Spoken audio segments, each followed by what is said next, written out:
साथियों नमस्कार, आप देख रहे हैं पब्लिक दस्तक। साथियों आज 15 जनवरी है। आज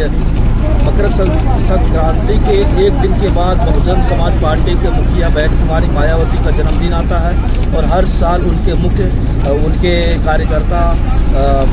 मंडल वाइज, तहसील वाइज, जिला वाइज उनके जन्मदिन मनाते हैं। तो आज हम बस्ती मंडल पे, आज हमारा दरघटा से जो विधानसभा है यहाँ से बस रवाना हो चुका है और हम कुछ ही देर में बस्ती मंडल पहुंचेंगे। और बहन कुमारी मायावती का जो विचार है, जो उन्होंने जन कल्याण अभियान जो चलाया है, जो 5 साल में अपना काम को किया है, वो सब जन जन तक पहुंचाने का काम होगा। और आज ही के दिन बहन कुमारी ब्लू बुक लोगों के बीच में रखेंगी और उसमें अपना इतिहास रखेंगी कि क्या उन्होंने अपने जीवन काल में किया है, कैसे संघर्ष किया है। तो उस आज लॉन्च होगा ब्लू बुक। और आइए, बहन कुमारी मायावती का जन्मदिन है, तो बहन कुमारी मायावती का जो विचार है वो हम आपको दिखाएंगे। आइए, आपकी बहन कुमारी मायावती का जो खबर है, जो क्या कहा है, आपको दिखाते हैं। वीडियो को लाइक करिए, वीडियो देखने से पहले वीडियो को लाइक कीजिए, शेयर करिए और लाइक के बाद हाइप जरूर करिए। धन्यवाद। और जिनकी शुरू से ही इनके प्रति सोच व नियत मुंह में राम व बगल में छुरी की तरह ही बनी रही हैं, जिसमें अभी तक कुछ भी बदलाव नहीं आया है। इतना ही नहीं बल्कि इनके बताए हुए रास्तों पर चलकर ही हमारी पार्टी की रही सरकार ने हर मामले में व हर स्तर पर बहुजन समाज के लोगों को प्राथमिकता देते हुए यहाँ सर्वजन हिताय व सर्वजन सुखाय की नीतियों एवं सिद्धांतों पर आधारित ये सरकार चलाई है। ऐसे सभी संतों, गुरुओं व महापुरुषों को भी आज मैं अपने जन्मदिन के मौके पर पूरे तहे दिल से नमन करती हूँ। जिनके बताए हुए रास्तों पर चलकर ही मैंने देश में यहाँ सदियों से उपेक्षित रहे, खासकर दलित एवं अन्य उपेक्षित वर्गों के लोगों को मान सम्मान के साथ अपने पैरों पर खड़े करने के लिए अपनी पूरी जिंदगी भी समर्पित कर दी है। महापुरुष हुए हैं जिन्होंने इस देश के खास तौर से दलित एवं जो अन्य वीकर सेक्शन के लोग हैं उनको पैरों पर खड़ा करने के लिए अपनी ज़िंदगी पूरी समर्पित कर दी है। तो उनको मैं नतमस्तक करती हूँ, नमन करती हूँ। जिनके बताए हुए रास्तों पर चलकर ही मैंने देश में यहाँ सदियों से उपेक्षित रहे, खासकर दलित एवं अन्य उपेक्षित वर्गों के लोगों को मान सम्मान के साथ अपने पैरों पर खड़े करने के लिए अपनी पूरी ज़िंदगी भी समर्पित कर दी है। और जब तक मैं जिंदा रहूंगी और यदि अभी तक की तरह मेरा स्वास्थ्य भी बराबर ठीक बना रहता है, तो तब तक मेरा इन वर्गों के हित व कल्याण के लिए निरंतर प्रयास व संघर्ष आदि जारी रहेगा। और इस मामले में ना तो मैं कभी झुकने वाली हूँ तथा ना ही कभी किसी के दबाव व लालच आदि में आकर अपनी पार्टी की मूवमेंट से पीछे हटने वाली हूँ, जिसके लिए बीएसपी के जन्मदाता एवं संस्थापक मान्यवर श्री कांशीराम जी ने अपनी पूरी जिंदगी समर्पित कर दी है। इतना ही नहीं बल्कि इन्होंने अपने जीते जी हर मामले में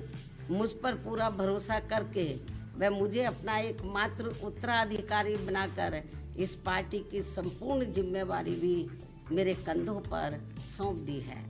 जिसे मैं अपने जीते जी किसी भी कीमत पर पीछे नहीं जाने दूंगी, बशर्ते ईवीएम हमारी मुश्किलें और ज़्यादा ना बढ़ाता रहे। ये मैं अपनी पार्टी के लोगों को विश्वास दिलाना चाहती हूँ, लेकिन इसके लिए मैं उनसे पार्टी को हर स्तर पर पूरा सहयोग करने की भी पुरजोर अपील करती हूँ। वैसे मुझे पूरा भरोसा है कि इस मामले में पार्टी के लोग मुझे कतई भी निराश नहीं करेंगे। इसके साथ साथ यहाँ मैं ये भी कहना चाहूँगी कि पार्टी द्वारा हर वर्ष इनके मूवमेंट को आगे बढ़ाने के लिए विभिन्न स्तर पर जो भी प्रयास किए गए हैं और इस दौरान जो भी उतार चढ़ाव आए हैं, तथा विरोधियों द्वारा बीएसपी को कमज़ोर करने के लिए जो भी षड्यंत्र रचे गए हैं, तो इन सब का पिछले 1 वर्ष का पूरा लेखा जोखा मेरी हर वर्ष आज के ही दिन अर्थात मेरे जन्मदिन के मौके पर जारी होने वाली पुस्तक मेरे संघर्षमय जीवन एवं बीएसपी मूवमेंट का सफ़रनामा में हिंदी व अंग्रेजी में वर्णित कर दिया जाता है, जो फिर ये पुस्तक पार्टी में विशेषकर नए जुड़े लोगों के साथ साथ वर्तमान युवा पीढ़ी व आगे आने वाली पीढ़ी के लिए भी पार्टी व मूवमेंट के हित में उन्हें सही मार्गदर्शन व प्रेरणा आदि देने का ये अति महत्वपूर्ण कार्य करेगी, जिसका 21वें हिंदी व अंग्रेजी संस्करण का मैं विमोचन करूं। लेकिन उससे पहले मैं मीडिया के माध्यम से पार्टी के लोगों को सावधानी के तौर पर ये बताना जरूरी समझती हूँ कि देश में पार्टी की मूवमेंट को आगे बढ़ने से रोकने व कमज़ोर करने के लिए पिछले कुछ वर्षों से यहाँ कांग्रेस, बीजेपी व अन्य जातिवादी पार्टियाँ आए दिन किस्म के साम दाम दंड भेद आदि अनेकों हथकंडे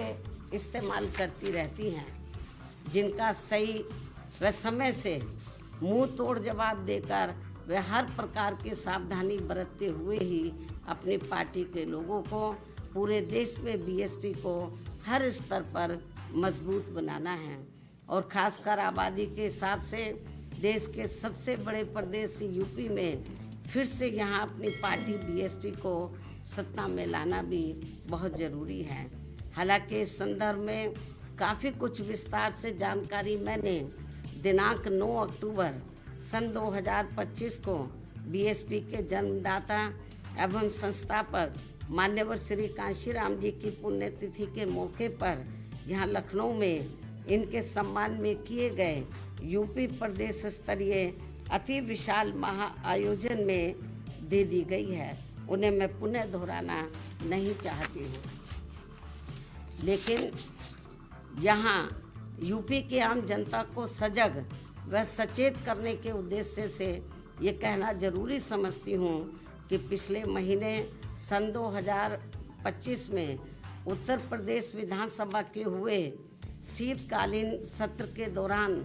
राजधानी लखनऊ में अकेले बीजेपी के ही नहीं बल्कि सपा व कांग्रेस के भी ब्राह्मण समाज के सभी विधायकों तथा सरकार के मंत्री आदि ने भी एक जगह इकट्ठा होकर अपने ब्राह्मण समाज की वर्तमान बीजेपी की सरकार में भी हर स्तर पर हो रही उपेक्षा तथा इन पर आए दिन हो रही जुर्म जाति आदि को भी लेकर काफ़ी चिंता व्यक्त की गई है और ये स्वाभाविक भी है। जबकि यूपी में हमारी पार्टी ने पिछले कई हुए विधानसभा चुनाव में टिकट देने व सरकार बनने पर अन्य वर्गों की तरह ब्राह्मण समाज को भी हर स्तर पर उचित भागीदारी दी है। साथ ही इनके ऊपर किसी भी प्रकार से कोई भी अन्याय अत्याचार आदि नहीं होने दिया है, जिसे ध्यान में रखकर अब यहाँ ब्राह्मण समाज को भी कांग्रेस, बीजेपी व सपा आदि इन पार्टियों के किसी भी बहकावे में नहीं आना चाहिए। वैसे भी अब ब्राह्मण समाज को किसी का भी चोखा बाटी आदि नहीं चाहिए और न ही वे किसी की धमकी से भी डरने वाले हैं, बल्कि उन्हें हर स्तर पर पूरा मान सम्मान व उचित प्रतिनिधित्व तथा रोटी रोजी के भी साधन चाहिए। साथ ही इनके ऊपर कोई भी जुर्म जाति आदि नहीं होनी चाहिए, जो ये सब इनकी चाहत अभी तक बीएसपी की सरकार में ही पूरी हुई है। और इस बार बीएसपी की सरकार बनने पर फिर से इनकी ये सब चाहत जरूर पूरी की जाएगी। इनके साथ साथ क्षत्रिय व वैश्य समाज आदि के भी हित व कल्याण का तथा इनकी सुरक्षा आदि का भी हर मामले में पूरा ध्यान रखा गया है और आगे भी रखा जाएगा। वैसे भी हमारी पार्टी की रही सरकार ने हमेशा यहाँ सर्व समाज के हित व कल्याण का हर मामले में वे हर स्तर पर पूरा ध्यान रखा है। खासकर जाट समाज जो ज़्यादातर खेती किसानी का कार्य करता है, उनकी खेती करने के लिए खाद्य सहित अन्य सभी सुविधाओं की समय से उचित व्यवस्था की है। साथ ही गन्ना किसानों को तो काफ़ी बढ़ाकर दाम दिया है। इनकी अन्य फसलों का भी उन्हें उचित दाम दिया है। और अब सरकार बनने पर और अब आगे सरकार बनने पर इनका इसी प्रकार आगे भी जरूर पूरा ध्यान रखा जाएगा। इसके साथ साथ जाट समाज के शिक्षित बेरोजगार युवाओं को भी सभी विभागों में व खासकर पुलिस भर्ती में बिना कोई रिश्वत के उन्हें काफ़ी सरकारी नौकरी भी दी है। अन्य वर्गों की तरह इनके ऊपर भी कोई जुल्म जाति आदि नहीं होने दी गई है। राजनीति में भी इनको उचित भागीदारी दी है और अब इनको भी अपने हित व कल्याण में बीएसपी से जुड़कर अपनी पार्टी बीएसपी की ही सरकार बनाना बहुत ज़रूरी है। इतना ही नहीं बल्कि यहाँ दलितों, पिछड़ों, मुस्लिम व अन्य धार्मिक अल्पसंख्यक समाज के लोगों के हितों का तो बीएसपी की रही सरकार में हर स्तर पर इनका प्राथमिकता के आधार पर विशेष ध्यान रखा गया है और इनके ऊपर कोई भी अन्याय, अत्याचार आदि नहीं होने दिया है। आगे भी इन वर्गों का विशेष ध्यान रखा जाएगा। इसके अलावा हमारी पार्टी की रही सरकार ने किसी के भी मंदिर, मस्जिद व चर्च आदि को भी कोई क्षति नहीं पहुंचने दी है। इस प्रकार से हमारी पार्टी की रही सरकार ने यूपी की आम जनता को हर मामले में व हर स्तर पर काफ़ी बेहतरीन सरकार दी है। हालांकि प्रदेश की आम जनता ने यहाँ कांग्रेस, बीजेपी व सपा आदि का भी शासनकाल देखा है और खासकर सपा के शासनकाल में तो यहाँ अधिकांश गुंडों, बदमाशों, माफियाओं व भ्रष्ट लोगों का ही राज चलता रहा है, जिसमें इनके खुद के समाज को छोड़कर अधिकांश अन्य सभी वर्गों का शोषण होता रहा है। और इस मामले में दलित वर्ग के लोगों का तो इनकी सरकार में सबसे ज़्यादा उत्पीड़न हुआ है, जिनके समाज के बीएसपी की प्रमुख नेता को भी सपा से अलग होने पर, जब गठबंधन की सरकार थी तो सपा से अलग होने पर दिनांक 2 जून सन 1995 को यूपी के लखनऊ सरकारी गेस्ट हाउस में मेरे ठहरने के दौरान वहां सरकारी मशीनरी की मदद से सपा के कई हजार गुंडों व बदमाशों आदि ने जो उस दिन मेरे ऊपर जानलेवा हमला करने का पूरा प्रयास किया है, ये सब भी किसी से छिपा नहीं है। इसके अलावा दलित एवं अन्य पिछड़े वर्गों में जन्मे हमारे महान संतों, गुरुओं व महापुरुषों की भी इनकी सरकार में हर स्तर पर काफ़ी उपेक्षा की गई है। संसद में दलितों के पदोन्नति में आरक्षण से संबंधित लाए गए बिल को भी सपा के सांसदों द्वारा फाड़ दिया गया था। मान्यवर श्री कांशीराम जी के देहांत होने पर इनकी सरकार द्वारा इनके सम्मान में एक दिन का भी राजकीय शोक घोषित नहीं किया गया था। पिछड़े वर्गों का भी आरक्षण संबंधी ज़्यादातर लाभ इनकी सरकार में केवल इनका खुद का अपना समाज ही उठाता रहा है। मुस्लिम समाज भी ज़्यादातर उपेक्षित ही रहा है। यह है इनके पीडीए की असली पहचान। वहीं दूसरी तरफ बीएसपी की रही सरकार में हमने किसी भी वर्ग व धर्म के लोगों के साथ किसी भी मामले में कोई पक्षपात आदि नहीं होने दिया है और हमने पिछड़े वर्गों में इनके खुद के यादव समाज के हितों का भी पूरा ध्यान रखा है, आगे भी रखेंगे। प्रदेश में सभी विरोधी पार्टियों की रही सरकारों की तरह हमने बीएसपी की सरकार में कोई भी दंगा फसाद आदि नहीं होने दिया है। साथ ही प्रदेश के विकास को भी लेकर हमारी पार्टी की रही सरकार ने अनेकों ऐतिहासिक कार्य किए हैं और इस मामले में ये बात सर्वविदित है कि प्रदेश में बीएसपी की सत्ता नहीं रहने के बाद यहाँ विरोधी पार्टियों की रही सरकारों में जितने भी एक्सप्रेस वे बने हैं और अब दिल्ली के नज़दीक जिला गौतम बुद्ध नगर में नोएडा अंतर्राष्ट्रीय हवाई अड्डा भी शुरू होने के लिए जा रहा है, तो इन सभी की वास्तव में पूरी रूपरेखा बीएसपी के रही सरकार में ही तैयार हो गई थी। एक आदि बड़े एक्सप्रेस वे तो मेरी सरकार में ही बन गए थे। हालांकि ये सभी कार्य मेरी सरकार के रहते ही पूरे हो जाते यदि उस समय केंद्र की रही कांग्रेस पार्टी की सरकार अपनी जातिवादी मानसिकता के चलते इन कार्यों में रुकावटें नहीं डालती। इस प्रकार से यहाँ बीएसपी का चारों बार का रहा शासनकाल हर मामले में काफ़ी बेहतरीन शासनकाल रहा है, जिसे प्रदेश व आम जनहित में फिर से सत्ता में लाना बहुत ज़रूरी है, क्योंकि अब यूपी में कांग्रेस व सपा की रही सरकार की तरह वर्तमान में बीजेपी की चल रही सरकार में भी यहाँ की आम जनता व विशेषकर दलित एवं अन्य उपेक्षित वर्गों के लोग हर स्तर पर काफ़ी ज़्यादा दुखी व परेशान हैं। इनके नेता लोग मौजूदा सरकार में अधिकांश अपने खुद के नफ़े नुकसान में ही लगे रहते हैं। इनका अपने समाज के नफ़े नुकसान से कोई लेना देना नहीं है, ऐसा इन वर्गों के लोगों का मानना है। अभी भी प्रदेश में कानून व्यवस्था सपा की रही सरकार की तरह काफ़ी बिगड़ी हुई है। सरकार को बिना पक्षपात के काफ़ी सख्ती करने की ज़रूरत है। ऐसी स्थिति में यूपी की आम जनता बीएसपी के 4 बार के रहे शासनकाल को याद करके अब यहाँ बीएसपी को सत्ता में लाने का काफ़ी हद तक अपना मन बना चुकी है, जिसे पूरा करने के लिए इस बार होने वाले विधानसभा आम चुनाव में मैं खुद भी कोई कसर छोड़ने वाली नहीं हूँ। ये मेरा पुनः वायदा है। और जब यूपी में इस बार होने वाले विधानसभा आम चुनाव में हमारी पार्टी की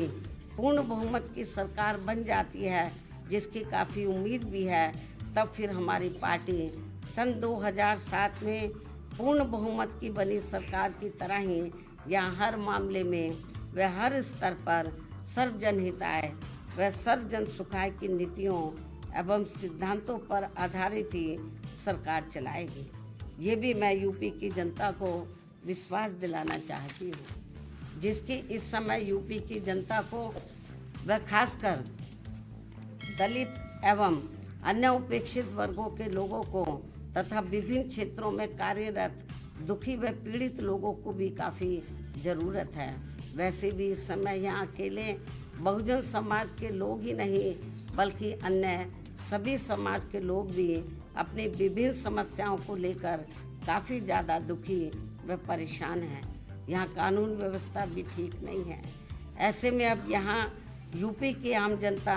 बीएसपी को ही पुनः सत्ता में लाना चाहती है, किंतु उसके लिए पार्टी को हर स्तर पर मजबूत बनाना बहुत ज़रूरी है। और यदि इस बार यह विधानसभा के आम चुनाव होने से पहले हमारी पार्टी हर स्तर पर मजबूत हो जाती है और जिसके लिए अभी से ही पार्टी के लोग पूरे जी जान से जुटे भी हैं, तो तब फिर अपनी पार्टी को इस बार यहाँ सत्ता में आने से कोई रोक नहीं सकता है, बशर्ते यहाँ प्रदेश की आम जनता चुनाव के दौरान कतई भी गुमराह नहीं होती है। इसके साथ साथ पिछले कई चुनावों की तरह इस बार भी होने वाले विधानसभा आम चुनाव में ईवीएम में धांधली व बेईमानी आदि नहीं की जाती है, जिसकी ये आम चर्चा है। लेकिन इसके बावजूद भी हमारी पार्टी ये सोचकर देश में सभी चुनाव पूरी तैयारी व दमदारी के साथ लड़ती है, पता नहीं कब ईवीएम में धांधली व बेईमानी आदि कराने वालों का सिस्टम फेल हो जाए, तो तब फिर चुनाव में सही रिजल्ट आ सकता है। ऐसा भी लोगों का मानना है। वैसे अब पूरे देश में ईवीएम के विरोध